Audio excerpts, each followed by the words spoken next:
Hey guys, all right. So you are ready to hire your first employee. Woo-hoo! Congratulations. I know the feeling. It's a great feeling to be able to hire someone, okay? So the first thing you're going to want to do, I want to give you a few tips that helped me out. This is what I did and it worked best for me, okay? So first thing you have to understand is when you start hiring, when you start interviewing people, people are not going to show up to the interview, and it's totally normal, okay? It's nothing, it doesn't have anything to do with you, but it's just normal. Like, people don't come to the interview. So what you're going to have to do is set up an interview set up as many people as possible. I try to do 10. I try to set up 10 interviews, and what you need to do to avoid from wasting so much time is set it all at one time, a group interview. I messed up in the beginning because I used to do interviews one by one. So if you got like 5 interviews and you space them out 30 minute, 30 minute, 30 minute, 30 minute, well, what if only one person shows up and he's like a 4 o'clock and it's like 2 o'clock, you know?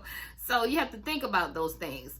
I wasted so much time waiting for people to show up. I just couldn't understand it. I thought I was doing something wrong. I was like, damn, nobody's showing up to a freaking interview. I'm trying to interview you for a job. Hey, I've always showed up to all my interviews for jobs, but that's just me. Everybody's not like us, and you got to realize that we're living in 2020. We have a site called Indeed, okay? And on Indeed, this is what I use to bring employees in. On Indeed, it's so freaking easy to apply for a job. People are literally laying in their bed, swiping, you know, no motivation at all. And that's why you have so many people that's just, you know, they kind of sort of want a job, you know what I mean? But it's just so easy to apply. It's not like it was back in the day when you had to walk and go fill out an application or catch a bus to a destination and sit down and fill out an application. You know, you don't have to put any effort in to apply for a job in 2020. It's so simple. It's so easy. People are swiping on their phone, pushing apply, apply, apply, apply, apply, and they happen to apply to your job, okay? So the chances of you getting that, you know, all 10 people to show up is so slim. They're all not going to show. I'm here to tell you, okay? So just don't be expecting everyone to show up, and set a group interview up. Before you set the group interview up, what I do a phone interview first. So I'll do a phone interview first just to kind of feel the person out, you know. You can feel a person out by talking to them on the phone. You can feel their character. And if I like their character, if you impress me enough over the phone, then I'll invite you to the group interview. So invite them to the group interview. Let's say the interview starts at 10 o'clock. You got 10 people you're waiting on. 3 or 4 might show up, okay? I'm just saying. So be prepared for that. It's okay. Because I'll do all my interviews at the library, and I'll book a room in the library. Each one will show up, and I'll just take them, and I'll do an interview with each one of them. I'll say, okay, you next, and I'll call their name, and then I'll just do an interview with them, and then all of them fill out their application at the same time, and then I'll slowly interview each one of them. That way they're waiting on me, and I'm not waiting on them. Okay? A few places that I get my employees: Craigslist, Indeed, and social media. Facebook is the best, or LinkedIn. So those are the sites that I use to pull all of my employees.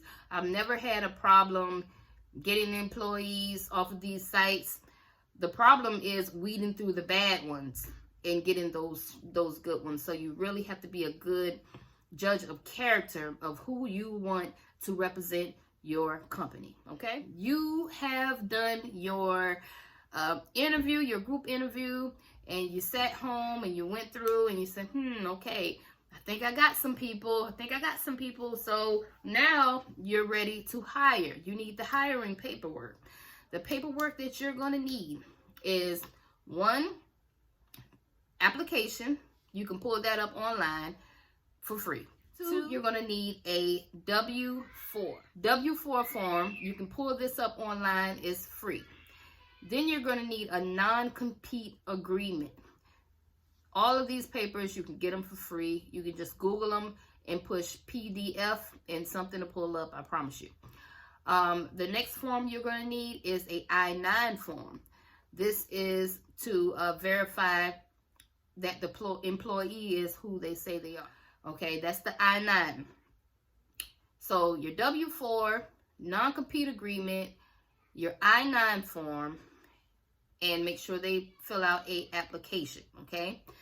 After you do all that, you're going to go home and you're going to take the I-9 form and put that information into your e-verification account.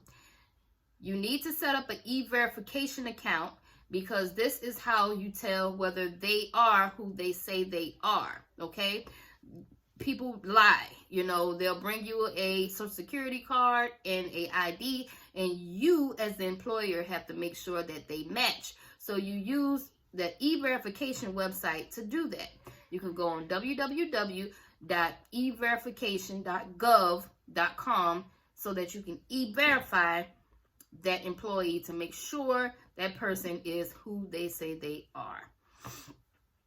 Then after that, you also need to get a employee handbook, and you need to have them sign this at the interview. Have them look it over. Go over the employee handbook with them. Form Swift. That's where I get all of my employee handbooks. And just make sure that when you're a new business and you do a handbook, it's a lot of things that you're not going to know that you need to implement it into your company. And it's okay.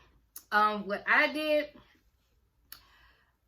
as the months went by, I would change my policy around.